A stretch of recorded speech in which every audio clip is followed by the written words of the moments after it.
El Club de Fumadores. Episodio 1. La religión y sus movidas. Por favor, no nos denuncies. Muy buenas a todos, yo soy Áncora y el tema de hoy es la religión. Voy a empezar dándoos unas pinceladas generales de cómo me gustaría que se enfocase el tema, aunque ya se verá. Y luego introduzco la estructura para ver qué opinión tiene cada uno de estos al respecto. Evidentemente, con un tema como la religión, que es inabarcable, siempre se nos van a quedar cosas fuera. Así que, bueno, los puntos que vamos a tratar no son todos los que están ni todos los que son. Hay que tener en cuenta que la religión la concebimos aquí como un espectro, es decir, no una línea divisoria entre los infieles y los ilusos o los ilustrados y los devotos, sino más bien como un rango en el que cada uno tiene un valor diferente y todo el mundo es religioso hasta cierto punto. En este sentido es importante tener en cuenta que la aproximación que vamos a hacer al hecho religioso, o por lo menos la que yo tengo en mente, que a saber en qué se queda, no va a ser ni política ni teológica, sino principalmente antropológica, por no decir científica, ya que la intención es que, bueno, haya por lo menos una especie de marco común, si bien no imparcial completamente, más o menos aséptico, para que podamos llegar a puntos en común, porque si no va a ser eso, un diálogo de besugos. Si alguien se ofende aún así, pues que finja que hablamos de otro libro y no del suyo. Y que no nos denuncie. Eso, y que si no nos dirija las dudas a arroba Antonio Gobe, que se le harán respondidas sin ningún problema. La estructura va a ser la siguiente. Principalmente vamos a hablar de antropología, pero luego seguiremos con filosofía y demografía. Dentro de cada uno de ellos hay subapartados que ya iremos tratando, así que voy a empezar introduciendo el primero dentro de antropología, que va a ser la secularización, es decir, la pérdida de las prácticas religiosas que se ha dado en la modernidad, como colapso. Mierda, no es como colapso. ¿Qué hacemos? ¿Empiezo otra vez? No, está grabando, esto es en directo ya. Okay. Uf, pues esto lo vamos a tener que cortar. ¿Qué vas a Esto empezar otra vez si llevas una hora ya? se podría editar, no te voy a decir que no. Vale. Pero Guarda no es los el caso. timestamps y vuelve a empezar la frase y ya está, ¿sabes? Vale. Apunta más o menos que llevas 2 minutos hablando y ya está. Se podría Ok. editar, pero Ya veremos. Eso digo, el primer punto es la secularización como relevo de las funciones que cumplía tradicionalmente la religión, como pueden ser una fuente de conocimiento, una fuente de cohesión social o una fuente de identidad dentro del grupo. Así que podéis compartirme vuestras ideas al respecto y empezamos. ¿puedes repetir cuál es el tema? Sí, dentro de antropología, discutir si la secularización es un fenómeno de reemplazo de las tareas tradicionales que cumplía la religión. En ese sentido, podemos entender que la religión era un elemento clave a la hora de, por ejemplo, formar sociedades más grandes, ya que permitía una cooperación a una escala que, si no hubiese una especie de ente gobernante en las nubes que lo vigila todo, necesitarías el papel que hoy cumple el Estado con su state capacity de imponer las normas y garantizar que nadie puede aprovecharse de los demás. Cuando estás en una sociedad primitiva y quieres cooperar a cierta escala, para conseguirlo y confiar unos en otros, es decir, construir confianza, la idea de un dios moralizante ayuda enormemente. La cuestión es que esos dioses moralizantes que han cumplido esta función tan crucial durante toda la historia, bueno, la historia más bien reciente, ahora se están viendo reemplazados por, entre otras cosas, el Estado. Así como otras tecnologías que permiten construir confianza entre particulares sin tener que depender de una creencia en común, que es lo que antes, pues eso, digamos, ejercía de pegamento entre individuos. Así que la cuestión ahora es hasta qué punto estas funciones, una es la cohesión, pero hay otras, van a ser reemplazadas o creemos que van a ser reemplazadas por tecnologías o instituciones políticas nuevas que vayan surgiendo, ya como lo han sido, pues eso, el Estado de Derecho, o las redes sociales, o las criptomonedas, o cualquier otra cosa por el estilo que nosotros consideremos que puede reemplazar a la religión en ese sentido o en otros, porque claro, ese no es el único. También hay, evidentemente, los conocimientos tradicionales que digamos, se ocultan en la religión, porque las sociedades de cazadores-recolectores, evidentemente, no entienden la utilidad de las prácticas que tienen. Por ejemplo, cuando cualquier método de cocción desintoxica cierta semilla, la razón por la que lo hacen no es que conozcan la química de las semillas, es simplemente que siguen la tradición de su grupo. Esa utilidad, que sirve para aumentar tus posibilidades de supervivencia, ahora está siendo reemplazada por la ciencia moderna, que sí que explica directamente las reacciones. Sí, no, ¿tenías algo que decir? Dos cosas. La primera, me gusta más cuando traduces al cristiano lo que quieres decir, en la segunda parte de la introducción. Y la segunda, no estoy de acuerdo contigo, badum, tss. Me refiero a que no estoy de acuerdo cuando dices que es cierto que la causa por la cual se llevan a cabo cierto tipo de rituales en cierto tipo de sociedades, tipo hervir X cosas para destilar o para obtener un compuesto Z, ¿vale? Que pueda ser curativo o que pueda ser de algún tipo, no se conoce el fundamento químico que existe, pero es que a lo mejor no se conoce ese tipo de cosas, no se conocen hasta finales del siglo XIX, lo cual no quiere decir que no sirva como ritual para ordenar el mundo, que al final es lo que se pretende, ¿no? El transformar de alguna manera a través de una práctica para obtener algo. El que yo sepa dibujar en una pizarra cómo es la composición química de esos elementos es indiferente del hecho de que se ha desarrollado ese ritual para poder conseguir lo que sea. Evidentemente a base de ensayo y error y evidentemente a base de la acumulación de prácticas y muchos envenenamientos también, seguramente. No, claro que sí. Si el punto no es que estas prácticas o este conocimiento tradicional o ancestral no fuese útil, sin duda era muy útil, por eso hemos llegado hasta aquí. La cuestión es si de aquí al futuro el reemplazo que este conocimiento o los usos que ha tenido la religión en diversos aspectos va a seguir siendo sustituido por alternativas seculares. En el caso de la cohesión ya hemos visto el Estado de Derecho, en el caso de la cocina o la medicina pues está la ciencia moderna y hay otros ejemplos. Pero por ejemplo, por secularización te refieres a que no hay creencia en un dios, ¿no? Porque el hecho de que yo cree en la ciencia no cambia el hecho de que no tengo ni puta idea de cómo es la molécula del arroz cocido. Sí, me refiero a que esa función social, la función de la cohesión o la función de la medicina, ahora la suple una alternativa secular que no está, en la que no hay espacio para el hecho religioso. Por ejemplo, en la química tú puedes pensar que no explica el universo, pero eso ya es una consideración más allá de la química. La química en sí misma no tiene por qué tener elementos religiosos si tú no se los pones, claro. No, pero me refiero, ¿la religión necesariamente implica un dios? Porque yo puedo concebir la religión, yo puedo concebir la ciencia por parte de muchísima gente como una religión más. Claro, sí, a eso me refería con el tema del espectro, ¿no? Mucha gente identifica la religión con... Mucha gente identifica la religión con los dioses moralizantes que nosotros tenemos más cercanos a la memoria, ¿no? Que son, entre otros, pues el dios judío-cristiano. Pero, evidentemente, la religión es algo, como yo digo, un espectro que abarca muchas más formas que este último estadio, digamos, de los dioses moralizantes. Antes de ellos había, pues, los dioses ausentes o los dioses indiferentes o incluso los chamanes, el animismo y todo esto, digamos, forma una paleta de colores en la cual todos estamos impregnados en mayor o menor medida. Por eso lo que tú comentas de que la gente con cierta facilidad se aproxima a la ciencia con actitudes cargadas de religiosidad, esto es lo normal a la ciencia y a la política, porque como dice Noé, hasta el siglo XIX prácticamente esto es la única alternativa que hay. Es cuando la modernidad empieza a proveer alternativas a estos procesos que la gente tiene elección y no sabe cómo afrontarla, evidentemente. Por eso se dan las contradicciones que tú comentas. Es que la espiritualidad es una necesidad humana o un componente fundamental de la condición humana, independientemente de cómo se materialice o cómo se exprese esa espiritualidad.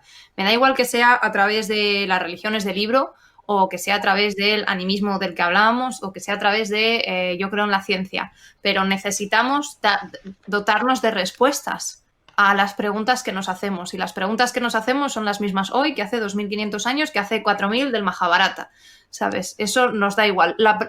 Quizá la pregunta más que yo haría es, ¿pueden dar respuesta de una manera eficiente?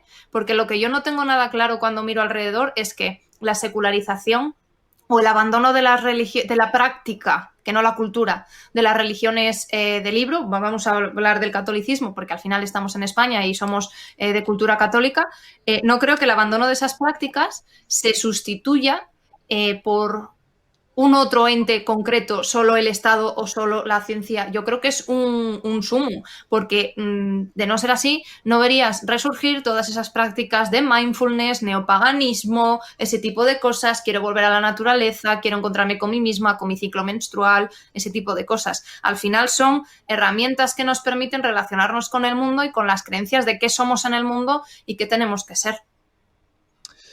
Yo no estando totalmente en contra de lo que comentas, sí que lo pondría en cuestión en el sentido de que tradicionalmente sí que se ha asociado la idea esta, ¿no? de la búsqueda de trascendencia con la religiosidad, pero yo no sé hasta qué punto es cierto, porque al fin y al cabo, eso, desde tu atalaya de estar 3 o 4 desviaciones típicas por encima de la media en coeficiente intelectual, igual no tienes una visión muy clara ni yo tampoco, vaya, del común de los mortales, en el sentido de hasta qué punto un campesino malnutrido y analfabeto tiene una preocupación teológica por la trascendencia y no un interés en la religión que se ciñe a quiero confiar en mi vecino y saber que no me va a robar. Porque esa función que ahora suple el Estado tenía un atractivo lo bastante grande para que cuando, ya digo, la ha sustituido una entidad secular, en este caso el Estado, pero bueno, con el tema del blockchain podría ser también soluciones encriptadas en Internet, el seguimiento de las religiones se ha desplomado. Podemos discutir pero el blockchain no te da un marco moral, la religión sí, porque la religión no en el mundo también en ese sentido. ¿Sabes? Sí, es cierto que no te lo da. A lo que me refiero no es tanto que sustituya por completo la religión, lo que digo es que la religión, digamos, abastecía muchas necesidades humanas y según algunas de ellas han sido yendo sustituidas por alternativas, digamos, tecnológicas, seculares o, al fin y al cabo, no religiosas, el público de las religiones se ha reducido enormemente. Pero es que ese es uno de los problemas de la modernidad, yo creo, porque antes de la religión, cuando había más chamanismo, mitologías y demás, todo formaba parte de un todo. Es decir, la misma explicación que te daba la verdad, te daba la explicación de lo que es bueno, de lo que es bello, y ahora todo eso está como lo que tú dices, descuajeringado. Pero es que ese es el problema. No sé si me explico. Que de alguna manera esto supone como una crisis existencial para la gente que no saben cómo situarse en el mundo. Sí. Es que la religión te dota de una interpretación completa del mundo. Es como cuando discutes de si este filósofo es filósofo de verdad o no es filósofo de verdad. La pregunta más genérica es, ¿tiene un sistema filosófico propio? Entonces merece pasar a la historia. Si no, si ha hecho notas al pie de página de lo que hizo otro y no nos da una capacidad de interpretar la realidad en sentido global, no vale para nada. ¿Vale? Porque eso es así. A lo que voy es a que la religión te ofrece una explicación, como dice Tony, en todos los ámbitos. Sí, no, estoy de acuerdo. Y lo que yo te respondo es que esa explicación tiene, al parecer, poco público una vez la estirpas esos otros aspectos que no tienen tanto que ver con la visión del mundo y tienen más que ver con aspectos prácticos que antes eran, digamos, ejercidos por la religión y ahora tienen alternativas. Por eso digo, sí, sin duda, la religión tiene valor en ese sentido, pero ese valor parece verlo poca gente, porque si el valor residiese en la visión que tienes del mundo, la gente no huiría a mansalva de la religión en cuanto ha habido alternativas seculares para estas utilidades que comentaba yo antes, estas funciones. Es que quizá la debilidad de la secularización está en el hecho de que los sustitutos de lo que antes era una única religión y una única razón o conjunto de normas y reglas se sustituye por un montón de pequeñitas cosas. Y a lo mejor esa partición de lo que es lo que respalda y de lo que es la manera de interpretar afecta negativamente a la capacidad de resolver en sí. Porque tú puedes tener un aspecto cientificista o bueno, una aproximación neopositivista, si quieres, de cómo deben ser las cosas y entonces decir que yo lo que diga la ciencia y a los trans les trato según su sexo biológico y entonces, pues bueno, eres imbécil, pero, ¿sabes? A lo mejor no... eso no te da ninguna explicación de si debes o no debes matar a quien tienes al lado, porque te genera una sensación de ira extraordinaria. Sí, lo que digo es que la crisis... por primera vez.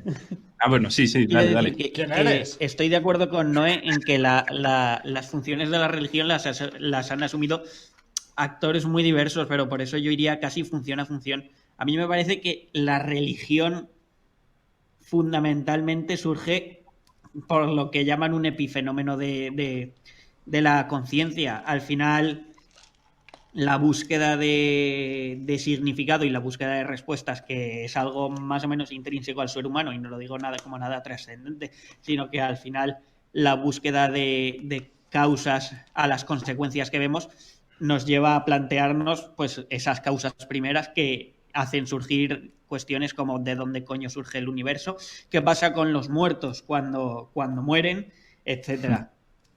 Esa es la primera cuestión sobre cómo surge la religión, y yo creo que en ese asunto está más o menos, no te diría muerta la religión, pero ha perdido bastante terreno. Sin embargo, creo que la religión tiene un papel importantísimo en lo que corresponde a la cohesión social y que en ese aspecto sigue siendo muy importante, aunque no sea directamente la religión, sino sus herederos. Quiero decir, España puede ser un país más o menos ateo, pero al fin y al cabo es un país de herencia cristiana y católica.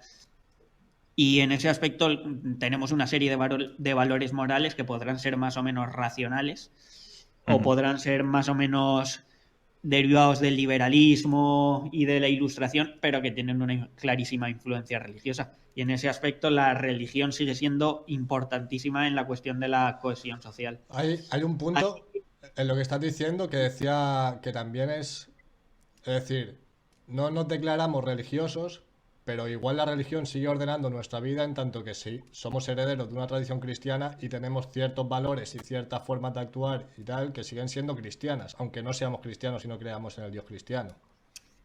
Claro, y ya no me refiero solo a cuestiones como el aborto, la eutanasia y cosas así que tienen una influencia cristiana clara y directa, sino en cuestiones mucho más sutiles, podríamos decir, que evidentemente somos herederos del Dios judeocristiano. Luego, creo que también hay otras funciones que tiene la religión que son muchísimo más secundarias. Pues lo que comentabais de que era también los rituales son una forma de copiar patrones vencedores, ¿no?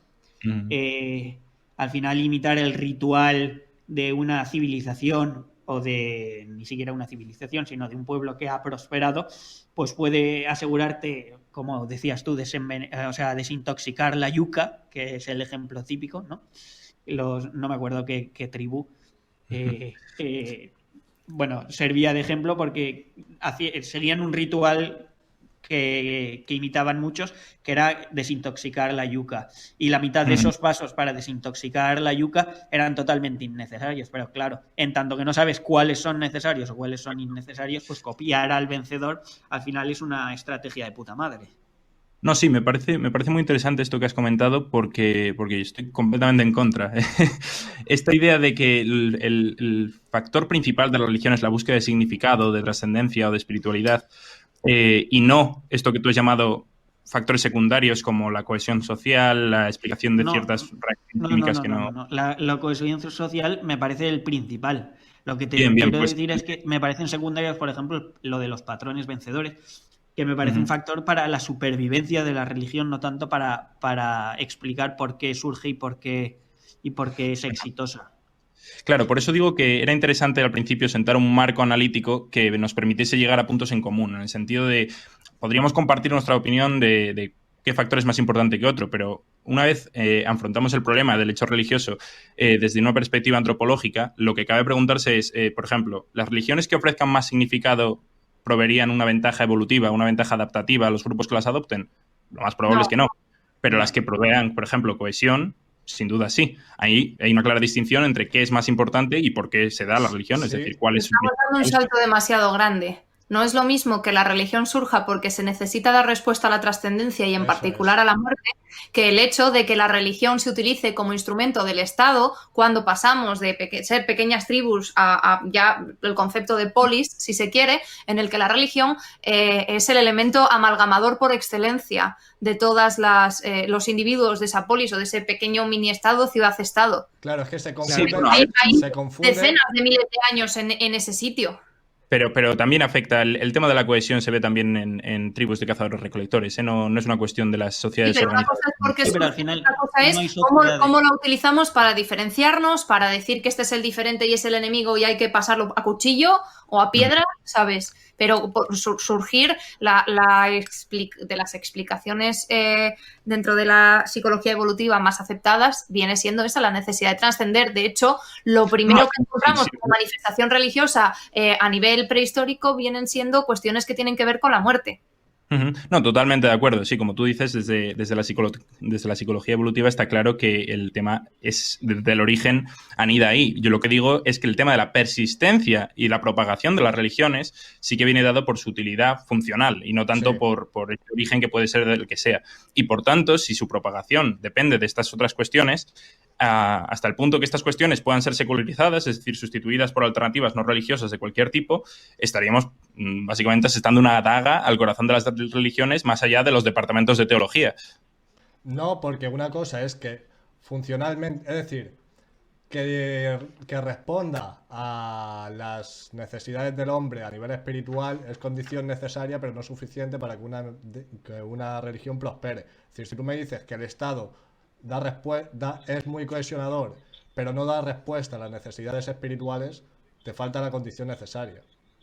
No, yo no digo que el Estado No, o bueno, cualquier otra cosa vaya a dar respuesta a esas necesidades espirituales. Lo que digo es que esas necesidades son relativamente secundarias comparado con la importancia de las causas que han ido dirigiendo la propagación de las religiones, que son esas sí las que se han visto sustituidas, entre otras cosas, por el Estado. Sin duda habrá gente que siga teniendo eso, como decíamos antes, necesidades de trascendencia y las vea suministradas por tanto sea las religiones tradicionales como religiones New Age de cualquier otro tipo, o incluso afronte la política desde una perspectiva religiosa. Pero yo lo que me refiero es que las religiones, como elemento antropológico, si han venido guiadas por sus elementos funcionales y esos elementos se están secularizando, es decir, están pues ahora enfrentándose a competencia que antes no existía, eso sí podría suponer un reto, quizá no de muerte, porque ya decimos, puede seguir siendo este nicho preocupado por la espiritualidad, pero sin duda ya no pueden ser ubicuas, porque si la mayoría de la población no comparte esta necesidad de trascendencia, o por lo menos no comparte la preferencia de buscarla en las religiones típicas, por mucho que siga existiendo y por tanto pervivan las religiones, el golpe es muy serio. No, Pues tú verás, pero cuando el avión se cae todo el mundo reza, ¿eh? Sí, no, sin duda, pero la cuestión es... Sí, igual que cuando el avión se cae, cuando estás en una isla desierta, necesitas normas específicas. En el resto de situaciones puedes seguir aplicando un grupo de normas diferentes, con lo cual, si la religión va a quedar recluida de todos los aspectos de la vida solo cuando el avión se cae, es un golpe bastante duro comparado con... Pregunta al aire. Aceptando que nos secularizamos y que además en época de todopoderoso estado de bienestar es muchísimo más fácil eludir en nuestro día a día la cuestión más elemental, que es que la vamos a palmar, te guste o no te guste, ¿vale? En ese marco, Eso será tú. en el que es tan sencillo evitar, enfrentar las grandes preguntas, o al menos la pregunta, ¿vale? Y en el que nos distraemos con tanta facilidad, ¿no tendrá esto también que ver en esa secularización y en esos sustitutos? Porque al final de la vida todos, no sé, yo sigo viendo a gente, a lo mejor es una cuestión de edad, y el día que mañana nosotros lleguemos a esa generación, pues nuestro comportamiento será diferente. Pero yo sigo encontrando gente que en los últimos tiempos de su vida, incluso cuando tienen una enfermedad terminal, abrazan algún tipo de espiritualidad. O si tomas ayahuasca. Bueno, ahí cada uno con su camino. No, pero es que hay muchísima gente que es totalmente atea, toma ayahuasca y de repente dicen, coño, aquí es que hay algo más. Ve la luz. El problema de lo que está comentando Noé es que a mí me parecen vanos consuelos. O sea, aunque fuese así, aunque la mayoría de la gente en su lecho de muerte o cuando el avión empieza a caer a abrazarse la espiritualidad, si esa misma gente en el resto de instancias de su vida no lo hace, la espiritualidad y por consecuencia la religión como fenómeno social se va a ver reducida a esas pocas instancias donde sí. Pero para eso tenía yo antes una respuesta que no te la he podido dar porque estaba hablando, ¿no? Que era... sí.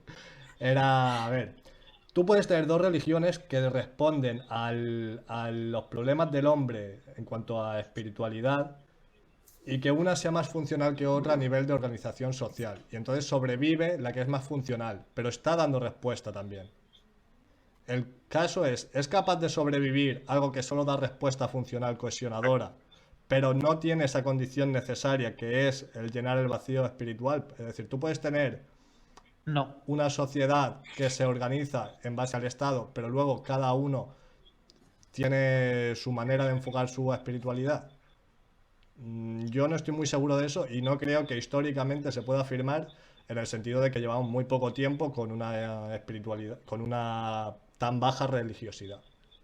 Es lo que dice el sargento, el acervo de nuestros valores procede de donde procede y el hecho de que seamos a lo mejor más caritativos que la media, por ejemplo, no deja de derivar de lo que somos como herencia cultural. Sí, no, la cuestión no es tanto nuestro pasado, sino hacia dónde vamos. Si las religiones van a seguir existiendo de una forma identificable o se van a difuminar en este tipo de credos New Age en el cual cada uno tiene su clínica de Reiki diferente y no hay ninguna clara conexión, no hay un papa del Reiki. Y estas organizaciones se ven, como digo, diluyendo en una sociedad pues que florece en distintas direcciones y ya no depende de una Aquí misma... estamos utilizando indistintamente el término religión como religión institucionalizada, manifestación religiosa, Claro. manifestación espiritual, ¿sabes? Ahí deberíamos quizá hacer una precisión terminológica. Pero, bueno, precisamente el hecho de que haya religiones institucionalizadas y al final todas las religiones institucionalizadas son las del libro y hayan perdurado como han perdurado, entre otras razones porque eran instrumentos muy útiles para el Estado, pues nos debería dar alguna pista. De todas maneras, a mí el adivinar poco, ¿eh? No son las únicas. La India también está institucionalizado, ¿no? Pero la India tiene una... Sí, pero la India siempre, siempre, en su historia reciente ha sido un lugar o una región en la que han coexistido con mayor variación un montón de religiones diferentes, ¿sabes? Sí, pero no deja de por eso el hinduismo estar institucionalizado. Es decir, tienes un puto sistema que se basa Sí, en las castas, ahora que es una movida. Sí. De todas formas, institucionalizado, ¿no? Yo creo que vamos a ver resurgir las religiones. Bueno, lo vamos a ver nosotros o lo van a ver nuestros descendientes. Yo también lo creo. Sí, Bueno, sí. lo veremos en la tercera Primero parte. por un factor biológico, que es fundamentalmente que tienen más hijos.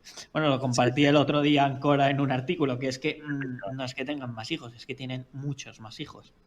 Y mientras que ahora estamos viendo un descenso en la natalidad en Europa y demás, llegará un momento en el que eso dará la vuelta. Claro, es que ahí hay precisamente uno de los puntos que estaba diciendo Ancora como presentación. Es decir, ¿existe alguna funcionalidad más importante para una sociedad que la reproducción de la propia sociedad? Porque eso es lo que hace la religión y no hace lo que vemos actualmente. Entonces, igual ahí hay un tema. Aunque luego te pones a mirar Arabia Saudí, Omán y estos países, bueno, Omán no sé si es del Golfo de Arabia, pero bueno, da igual. Sí, Todos los países estos son muy religiosos, pero también está bajando la tasa de natalidad. Sí, pero o sea, el artículo venía a decir eso, que es que de momento está bajando la natalidad, pero que estamos en una especie de punto de inflexión, que va a volver a crecer esa natalidad en las próximas generaciones. Sí, de hecho os compartí ese artículo porque me parece muy interesante la perspectiva. A ver, este es un artículo de un bloguero ruso un poco raro que se llama Anatoly Karlin, ya lo enlazaremos por donde sea, pero básicamente venía a decir eso, que imaginaos de la siguiente manera, si por ejemplo de repente se apagase el sol y tuviésemos que vivir a oscuras, habría un grupo de gente que tuviese, por la razón que sea, mejor adaptado a la oscuridad. Pues con la revolución industrial y la abundancia que ha venido después, los que mejor adaptados han demostrado estar a la abundancia, por contradictorio que parezca, son gente como los Amish y los menonitas y esta gente, porque son los que están floreciendo demográficamente a una escala que es acojonante. Y si siguen al mismo ritmo, y nada invita a pensar que no van a seguir al mismo ritmo, a menos que creas que en las próximas décadas va a haber cambios tecnológicos o sociales más grandes que en las últimas décadas, y eso incluye la electricidad, internet o el agua corriente, así que lo dudo. El reemplazo demográfico va a ser sustancial. O sea, yo he visto algún mapa de proyecciones demográficas de, por ejemplo, los mormones en Utah y se extienden. Si no te dicen que son personas, pensarías que es una plaga. Y que además, casualmente los mormones, además, con mucha pasta. No sé por qué, pero... Sí, ¿no? Estas son... Hay un cambio tecnológico que sí haría eso que tú dices que no puede pasar. Y es el control del envejecimiento, que es a lo que aspiramos. Bueno, el control del envejecimiento es la ralentización, no vivir con 140 años con el cuerpo de alguien de 140. Sí, pero quiero decir, si existiese una especie de casta de inmortales en las ciudades altamente tecnológicas, ¿tú crees que los Amish dirían, vale, estábamos equivocados, vamos a dejar los carros y nos juntamos a vosotros para poder ser inmortales nosotros también? Sí. ¿O seguirían viviendo su vida como siempre? Si eso pasa, me hago Amish yo. No harían uso de esa tecnología. Exacto, eso es lo que digo, que no harían uso de esa tecnología y se limitarían a seguir reproduciéndose como conejos. Sí, pero da igual, si nosotros vivimos 140 años y ellos viven 70, necesitan 2 generaciones para igualar el mismo número que nosotros. ¿Me explico? Claro, es que realmente da igual cuánto vivas si ellos crecen exponencialmente y tú lo que máximo que consigues es mantenerte poblacionalmente. Claro. Si consiguieses la inmortalidad en el nivel actual de población no Amish, lo único que conseguirías sería mantenerse a 7.000 millones o lo que sea, pero da igual, ellos tardarán una generación o 5 más, pero cuando lleguen, sabes que crece exponencialmente. Si cada madre tiene 7 hijos, llegará un momento en el que sean 1.000 millones, pero la siguiente generación serán 7.000 y la siguiente 50.000 y ya está, ya te han pasado. ¿Y no crees que con la ralentización del envejecimiento la tasa de natalidad puede aumentar? No. Quiero decir, Hombre.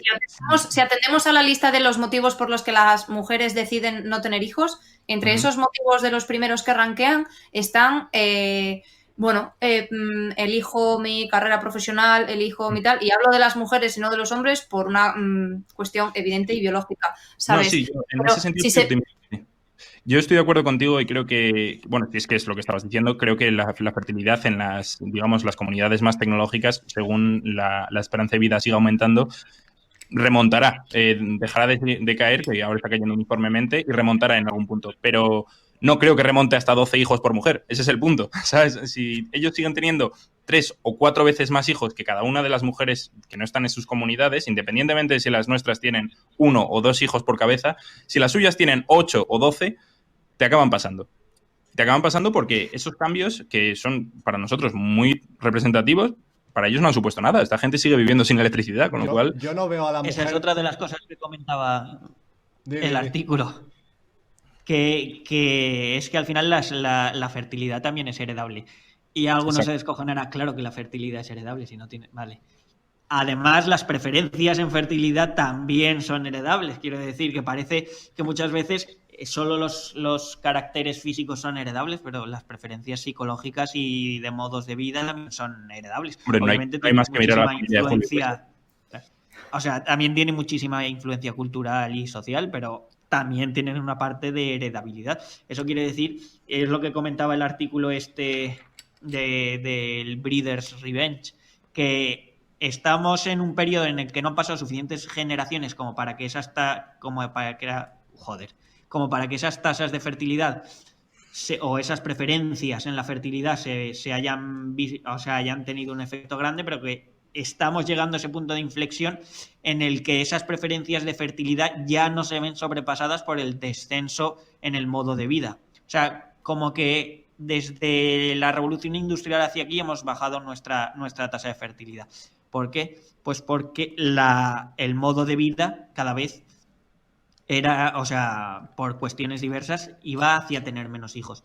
Pero eso además ha supuesto, obviamente, que por factores puramente darwinistas, la gente que menos hijos tiene ahora esté menos representada en la sociedad. Y llegará un momento en que ese descenso en el modo de vida se verá superado o se verá torcido por el hecho de que ahora hay más gente que prefiere tener más hijos, por una cuestión meramente, pues eso, darwiniana. Sí, de hecho, eso que comentas a mí también me pareció muy interesante porque yo siempre había mirado a los apóstatas de estos grupos, ¿no? Por ejemplo, tiene varios documentales Netflix al respecto sobre hasídicos que abandonan su comunidad y tal, normalmente mujeres. Incluso en los Amish, que viven tecnológicamente atrasados, estos digamos, desertores son una minoría ínfima, es ridícula, no creo ni que llegue al 10%, pero yo siempre había pensado en ello como algo que simplemente me fascinaba sin llegar a ninguna otra reflexión, ¿no? Como cómo puede ser que esta gente viva atrasada tecnológicamente y no quiera unirse a la modernidad con nosotros. Pero ahora, desde que le estoy dando un enfoque más demográfico, me llama la atención en ese sentido que tú comentas, ¿no? Porque desde una perspectiva darwinista, realmente lo que están haciendo estos grupos es filtrar a la gente que está preparada para vivir ese estilo de vida y a la que no. Y la que no, pues la dejan irse. Y los que se quedan son los hiperproductivos que tienen eso, una pila de hijos y están de acuerdo con las exigencias que les requiere su estilo de vida. Es que de hecho, ahora que dices eso, los Amish me parece que son, no sé otros grupos, pero me parece que los Amish, me parece que son los Amish. Lo que hacen es cuando llegas al rito de paso para ya ser adulto, te mandan a la sociedad normal, súper chunga, de folla lo que quieras y todo el rollo, y si quieres te quedas allí, y si no vuelves, y la gente vuelve. Es decir, eso es un filtro muy fuerte. Claro. Sí, no, y lo curioso es las consecuencias que esto puede llegar a tener, porque en ese artículo en concreto me parece que no se mete mucho en ellas, pero si lo pensáis, me parece que son los hasídicos, me bailan un poco las cifras, pero me suena que quedaban, pues... del tamaño de una población como de un pueblo pequeño después del Holocausto, por razones obvias. Y sin embargo ahora hay más de 1 millón, la mayoría en Israel, pero también unos cuantos viviendo en Nueva York. Ese Y en Argentina. demográfico hace que más o menos cada 70 años o algo así la población se multiplique por 35, o en algún momento lo calculé, era una barbaridad. Si siguiese al mismo ritmo, en 35 años, en lugar de tener la población de 1 millón, que yo que sé tendrá Luxemburgo, tendrá la población de Canadá. Pero a los siguientes 70 años pasan a tener ya la población de China. Entonces lo de la exponencialidad a nivel demográfico puede ser crucial. Y también a ese respecto hay una movida sobre cómo se adquiere la religiosidad o se entra en el grupo. Es el rollo este de que los musulmanes, una mujer se casa con un musulmán, sus hijos son musulmanes, pero los judíos tiene que ser hija de judía. Tiene que ser un hijo de un judío, de una judía. Eso es más difícil que lo de los moros. Y a la vez los zoroastrianos Zoroastrianos, sí. tienen, me parece que es una religión heredada de los zoroastrianos. Pero vaya, que tienen un rollo muy raro, más difícil aún que los judíos. Y entonces, claro, ahí ves como los moros crecen, los judíos no tanto y los otros están en la mierda. Entonces también ahí hay un punto de cómo de permisivo eres al dejar entrar en la religión. Yo creo que tiene que haber como un equilibrio entre que no sea muy fácil como decir yo soy cristiano, no creo en Dios, no hago ningún ritual cristiano, pero soy cristiano, eso es una puta mierda. Pero también si eres muy radical en cómo se llega a ser de esa religión, también estás en un follón. Tienes que ser un punto medio. Sí, no, el tema de la entrada y salida de los grupos religiosos a mí también me parece muy, muy importante porque la gente normalmente, incluido yo, se centra en el tema de la demografía en términos de natalidad y eso evidentemente es muy importante, como decíamos antes, pero el tema de la apostasía, de los cambios de un credo a otro y lo tremendamente escasos que son entre cualquier otro credo que no sea un credo religioso y no adscribirse a un credo, ya sea agnosticismo o ateísmo o como lo queramos llamar, es muy llamativo porque realmente todos los credos están enfrentándose al reto de la secularización, menos el que no tiene credo, que se está multiplicando como las ranas, a pesar de tener menos hijos que nadie, simplemente porque convence a un nivel al que no se ha visto, pues, básicamente desde las grandes revoluciones religiosas de eso, del siglo XVI con Lutero o con Mahoma antes. ¿Por qué crees que convence? No creo que convenza tanto como lo que nosotros podamos razonar aquí, ¿no? No creo que sea una serie de argumentos de por qué no existe Dios o por qué no deberías seguir las prácticas de tu comunidad, sino con lo que yo comentaba al principio de el atractivo de las comunidades, lejos de ser espiritual, como muchos podríamos llegar a asumir, viene más dado por las funcionalidades que esas religiones o credos suplían en las sociedades antiguas y tradicionales. Ahora, en las sociedades modernas, al estar esas funciones suplidas por alternativas no religiosas, la gente simplemente no encuentra motivos para ser religiosa. No es que les preocupen los argumentos teológicos al respecto, es que nunca les han preocupado. Eso por lo menos creo yo, pero bueno, ya se sabe, aquí hemos venido a pontificar. ¿Qué dices, Noé? Que yo estoy de acuerdo en que las discusiones teológicas no ocupan al pueblo, ¿vale?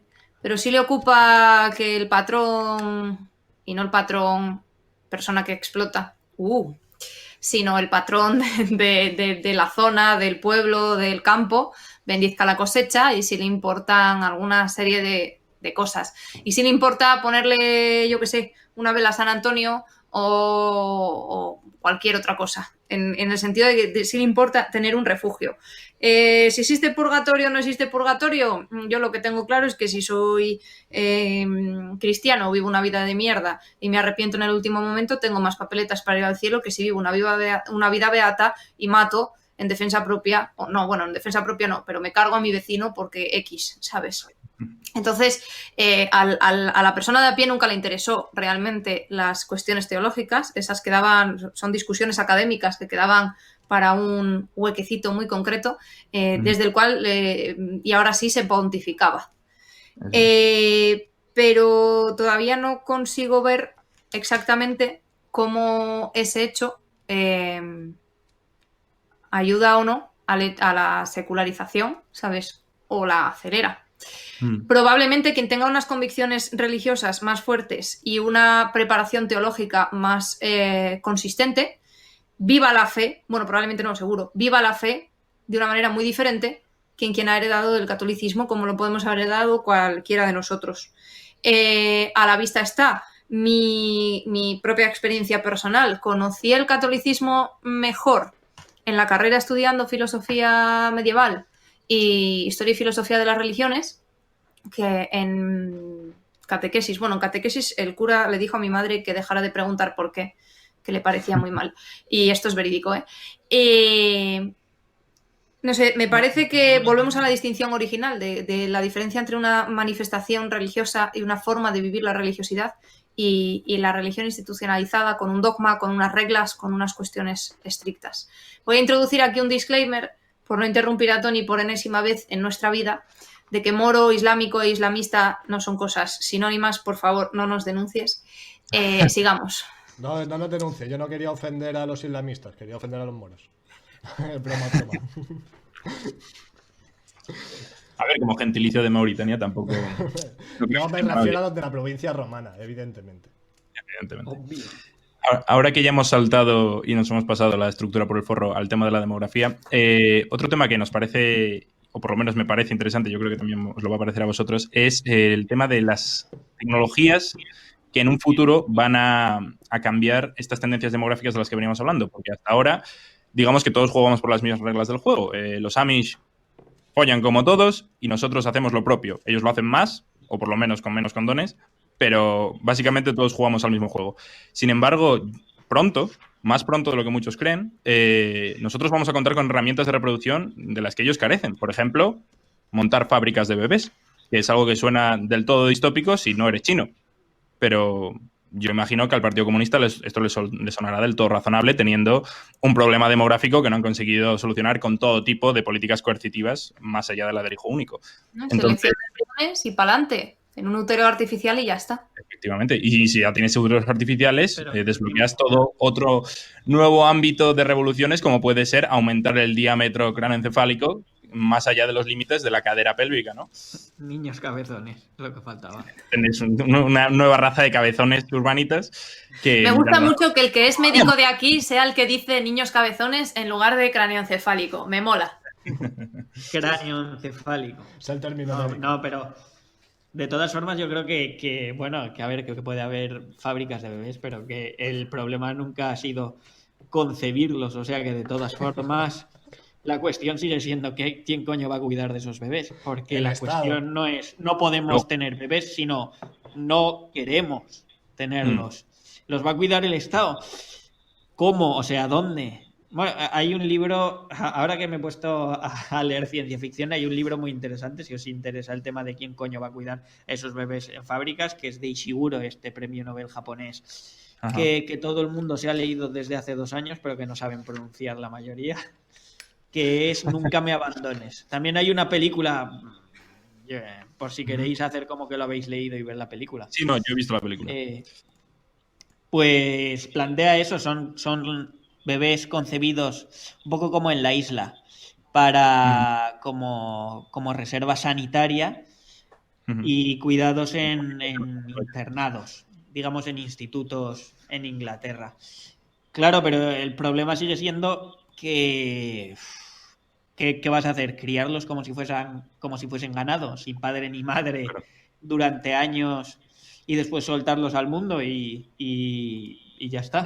Claro, pero ahí volvemos a lo mismo. La importancia de las instituciones, esta ya no es religiosa porque es natural, como en la familia, y cómo intentas quitar eso y poner otra cosa. Hostia, tienes un jaleo ahí, porque es lo que tú dices. ¿Qué haces? Los formas ahí en una especie de cuartel espartano, pero desde los 0 años. Vas a tener un follón guapo. Muy a ver, una gordo. No le veo futuro, sinceramente. No, mira, cogemos la República otra vez y la obra de Platón, y los dividimos a los 6 años o así, cuando veamos a qué atinan, artesanos, eruditos o guerreros, y aparcado. Decía que una alternativa es que, aprovechando el paro tecnológico, tienes una oportunidad de emplear a un montón de niñeras en paro que podríamos ser todos nosotros, ya que las máquinas irán automatizando distintas labores según se vaya generando paro. En lugar de dar una renta universal y tener a todos mirando al cielo, les pones a criar niños. Bueno, yo no había llegado ahí, estaba pensando que a lo mejor las adopciones no tardaban 7 años. Con incentivos económicos, no hace falta que sea obligatorio. Esa parte igual también es interesante, la de cuántas familias se quedan sin tener hijos deseándolo. También.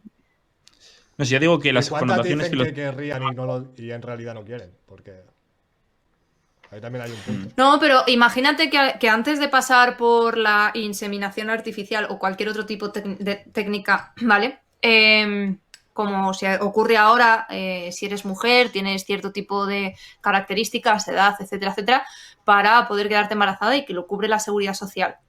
No sé si en toda España o en algunas comunidades, lo desconozco. Pasan por trámites muy largos, en algunos casos de varios años, y si te dijeran que tú puedes plantearte en la puerta de este sitio o irte con alguien en 3 horas. Pero dices de gente que es infértil o por ejemplo y cosas No, así. sí, pero no tengo tan claro que... o, por ejemplo, las mujeres que dicen que no quieren tener hijos solo por no pasar por un embarazo. Y yo conozco varias, por las alteraciones que se producen en tu cuerpo, el riesgo que hay, en particular a partir de cierta edad, etcétera. Oye, yo A ver, no lo sé, pero a mí me cuesta creer que una mujer que no está dispuesta a pasar por un embarazo para tener un crío, luego sea capaz de cuidar un crío que ha sido formado en una placenta de oveja. Tía, ¿cuántas se embarazan, lo tienen y no los cuidan? Bueno, sí. Efectivamente. Y viceversa, ¿cuántas ¿Pero niños qué quieres decir con eso? Es decir, una cosa es que tú puedas tener un hijo habiendo pasado un embarazo y luego no cuidarlo, pero el hecho de no querer pasar un embarazo, a mí al menos me suena a que no vas a querer mucho a ese niño como para cuidarlo bien. Mira, yo conozco unas cuantas mujeres que tienen ahora mismo 38, 40, 41, ¿vale? Que me han dicho en algún momento, si yo con 30 y pocos hubiese tenido la oportunidad de tener hijos, lo tendría, pero ahora mismo no me apetece ni ponerme a tal, ni no sé qué, no sé cuál. Y al final es una cuestión de que tarde o temprano te has ido haciendo un poquito la idea, ¿sabes? Y tal. Si concibiésemos desde el origen que para tener un hijo no es necesario embarazarse, a lo mejor la situación cambiaba, ¿sabes? Claro, porque este tipo de tecnologías van a cambiar completamente la relación que tenemos con instituciones como las que mencionaba Antonio, tipo la familia, pero también la religión, porque hasta qué punto tiene sentido ya ese tipo de ideas, ¿no?, sobre el alma y ese tipo de cosas cuando puedes literalmente diseñar a tu hijo en la aplicación del móvil como si fuese el abrigo que te vas a poner por la noche. Estoy viendo literalmente a la peña que nos esté escuchando con los pelos como escarpias. No, lo que sí que quería decir al respecto es que a mí me parece que el hecho de que nosotros en Europa, y en América y en Latinoamérica y todo el rollo, tengamos una herencia católica o cristiana, nos va a poner en clara desventaja en estos temas frente a China y países así, sobre todo que ya han pasado por un proceso de ateísmo fuerte, porque a ellos Sí, ya yo estoy de acuerdo. se la suda todo. Es decir, ya no entrando en si puede funcionar o no, yo creo que no, pero en un primer momento vamos a estar en desventaja. Sí, yo estoy de acuerdo y no tanto por la idea de las fábricas de bebés, ¿no?, que eso, bueno, ya tiene sus propios problemas, ¿no?, como decíamos antes, sino también por otro tipo de tecnologías, por ejemplo, la selección de embriones, que es algo que ya está aquí, pero va a seguir acelerando, porque hay tecnologías, el otro día estaba leyendo un paper muy interesante de Nick Bostrom, que lo enlazaremos también al respecto, que básicamente explicaba cómo eso, la selección de embriones funciona, pues eso, con modelos matemáticos, analizas las probabilidades de determinados defectos genéticos en un grupo de embriones y eso te permite seleccionar al que menos posibilidades tiene de tener X enfermedad. Esto ha ayudado, por ejemplo, a reducir varias enfermedades congénitas dentro de los hasídicos, que son grupos muy endógamos, es decir, que solo tienen como parejas a miembros del propio grupo y, por tanto, perpetúan estas enfermedades con bastante frecuencia, sobre todo si son genes recesivos. En prácticamente un 90%, una auténtica barbaridad, pero eso simplemente es escogiendo embriones dentro de los que podemos fecundar nosotros. Con tecnologías más avanzadas, por ejemplo con células madre, podríamos ser capaces de hacer varias iteraciones sobre la placa de Petri, es decir, sin salir del laboratorio, varias generaciones, hasta escoger al niño que a ti te conviene. Vas fecundando unos con otros, hasta que tienes las características y, por tanto, aceleras la evolución cientos de años si hace falta. Esto permitiría, en países que tengan pocos reparos en aplicar estas tecnologías, literalmente dar a luz a superhumanos de todo tipo. Podrían medir 2 metros de alto y tener un coeficiente intelectual de 200 con relativa facilidad. Ojalá tuviéramos un médico para opinar de estos temas. A mí no me miréis, ¿eh? O sea, está flipando, es ciencia ficción de momento. No, lo más cercano que tenemos de momento es el CRISP y está a años luz, con lo cual de momento... Y bueno, al que hay que leer para esos temas es al Zorro en Twitter, ¿no? En Ojo, sí. DR Xaveri, bueno, no sé ni cómo coño se escribe, pero lo buscáis. Os apañáis la puta vida. La cuestión es que hay muy pocos genes modificables que supongan una ventaja fuerte. Quiero decir, si tú quieres modificar cuestiones bastante importantes como la inteligencia, la belleza, por ejemplo, que por qué no, también es importante, o la salud, eso requiere de decenas, centenares de genes. Sí, puedes, por ejemplo, sin modificar el resto de genes, retocar uno que sí que suponga una mejora, pero en general son mejoras bastante marginales. Sí, no, De todas eso, formas, eso, yo creo por eso son creo que es cuestiones atractivo. muy secundarias, porque como lo que ha disminuido la fertilidad no ha sido la imposibilidad ni de tener hijos, ni de tenerlos sin enfermedades, ni de tenerlos con tus primos, como los hasídicos que dice Ancora. Yo creo que las tecnologías que van a tener más relevancia son las que al final suponen cierta descentralización, ¿no? Quiero decir, si la función principal de la religión, o al menos la que más importancia ha tenido para su supervivencia, ha sido esa cohesión, y también un poco, decía Fukuyama, el crear estados no patrimoniales, ¿no? Aparte de tener una serie de valores comunes que te hacen confiar en el prójimo, porque sabes que tienen más o menos los mismos valores, ya que hay un señor omnipotente vigilándolo, también crea una casta religiosa o una élite religiosa que aporta una no patrimonialidad. O sea, impide, digamos, que todo el poder recaiga en el Estado y sea heredable. Sí, no, en ese sentido creo que es relevante la idea también, por dar un poco de coba al aspecto filosófico de todo este asunto, la importancia que tiene las prácticas religiosas o, digamos, las actitudes cargadas de religiosidad en la política moderna, porque, como decías, el tema de los estados patrimoniales y los estados, en el caso de los europeos, ¿no?, más asépticos, en la idea de tú rindes pleitesía al Estado en calidad de un contrato cívico, que todos sabemos que es una puta estafa, pero bueno, por lo menos es un contrato, ¿no? No es simplemente una idea de tengo lealtad con esta familia en concreto, no es una estafa, es una ficción que hay que creerse como nos creemos la ficción de lo que sea en la religión. Claro, en ese sentido sí que tiene algo de religioso la política moderna, pero bueno, no, o sea, el liberalismo creo que en eso gana a otras ramas políticas, como podrían ser el comunismo. Ya ahora medio Twitter se me echará encima cuando esto se publique, pero sí, la verdad es que el comunismo es bastante más yo no termino diría religioso, pero no es religioso del todo. En realidad tiene una parte materialista bastante importante que no tiene nada que ver con la religión, pero bueno, había un tipo que se llamaba Boegelin, creo, que hablaba de inmanentizar el escatón, que venía a ser una forma pedante de decir traer la utopía a los estados modernos. Y ese nombre al podcast, muchas ramas políticas pretenden,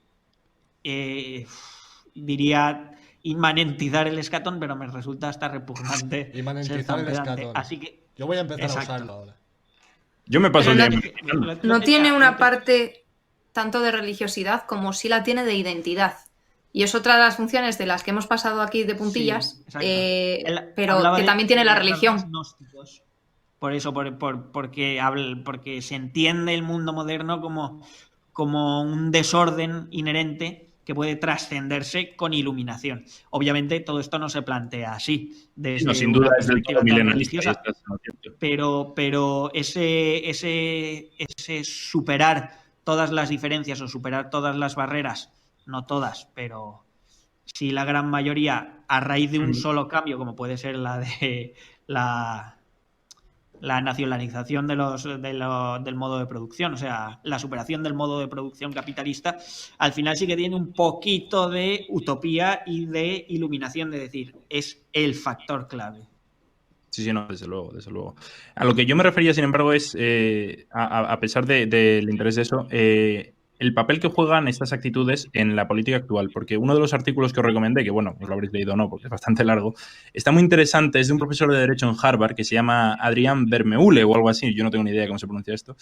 Me ha parecido nefasto. ¿No te ha gustado? Pues a mí me parece muy interesante. Mira que no estoy de acuerdo con él, pero argumenta de forma bastante convincente, siguiendo la línea de Carl Smith y esta gente, la idea, bueno, de que el liberalismo y en general, pues todo lo que a esta gente no le gusta, es también una práctica religiosa. De alguna manera, en lugar de echarse fuera la crítica que le hace la ilustración a sus propias prácticas, lo que dicen es, pues, y tú más. Tú también eres religioso, tú también tienes prácticas, en tu caso es lo que él llama el Festival de la Razón, Hombre, pero en el caso de la Revolución Francesa es clarísimo, ¿eh? Exacto, efectivamente. La cuestión es hasta qué punto todos los hijos de la Revolución Francesa pueden seguir siendo tachados de, oye, tú eres un credo como cualquier otro, o hay algún tipo de escala de grises, porque claro, si, como decía Noé antes, no distinguimos entre tipos de religiones, pues vamos a acabar con la conclusión de que es lo mismo, eso, el comunismo que el Reiki. Y evidentemente hay claras diferencias. No muchas, pero bueno, algunas. Pero bueno, de todas formas, Smith no era tan agresivo con el liberalismo, sobre todo porque quería atraer a los liberales europeos un poco contra los soviéticos y contra la revolución soviética, y sobre todo contra los anarquistas, que se ve que les tenía una tirria el pobre Smith. Pero sobre todo le molestaba el materialismo del mundo actual. Por una parte, el materialismo absoluto de la Unión Soviética, pero por otra parte, el materialismo también de Europa. Y sobre todo porque una de sus preocupaciones en catolicismo romano y forma política, dice que una de sus preocupaciones es que la Iglesia quede un poco solo como refugio de almas, digamos.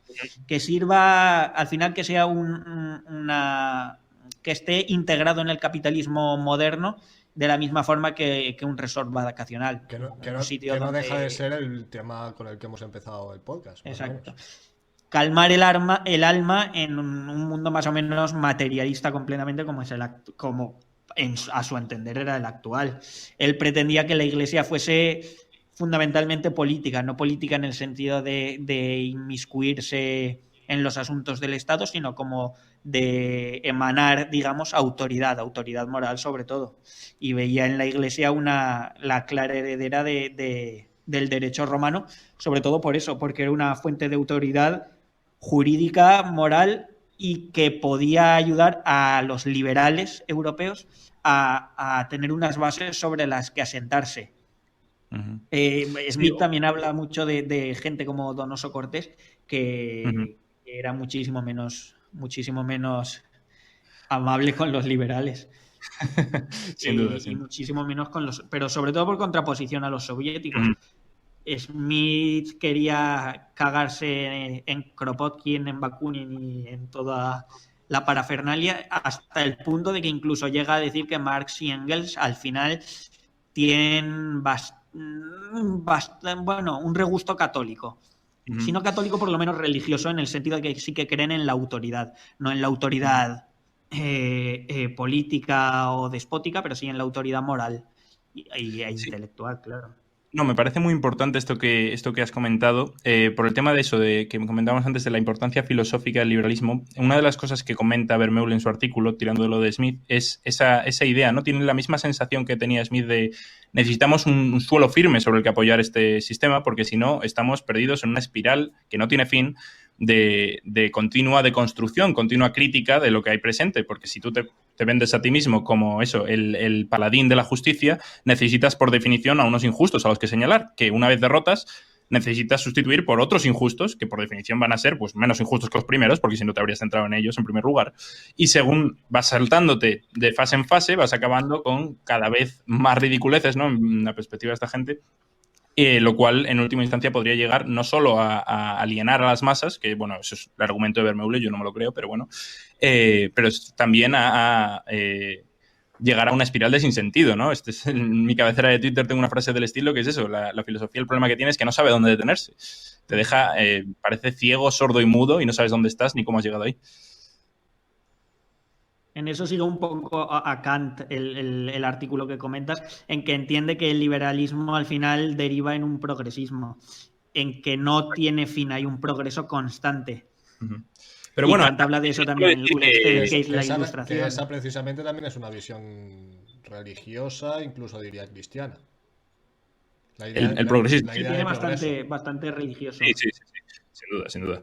No, lo que me refería es que a esta gente, cuando intento sumarles al barco del aceleracionismo, ¿no? Que es esta idea atrapa todo, que en teoría tiene que convencer incluso a la gente que se opone a acelerar, la que quiere ir marcha atrás también debería subirse al barco. En este caso es, bueno, que con la prosperidad y la abundancia material, estas sociedades van a tener más autonomía que nunca para poder organizarse como quieran. El problema de los Amish no es que, bueno, si eres tradicionalista no te guste sus principios éticos, y lo que no te gusta es la tremenda incomodidad que acarrean. No te gusta vivir sin luz y sin agua. Esos sacrificios que ahora mismo te exige volver a la premodernidad van a desaparecer con la prosperidad. Tú, si te juntas con un club de abogados riquísimos que puede contratar eso, asistentas o robots o lo que necesites para que te suministren, y te quieres pasar el día interpretando el Talmud, pues no vas a tener ningún problema. Eso entra dentro del postureo que todos los grupos tienen, porque si quieres volver a una situación tradicional como la de la época de los Amish, evidentemente tienes que vivir como los Amish. Eso es lo que comenta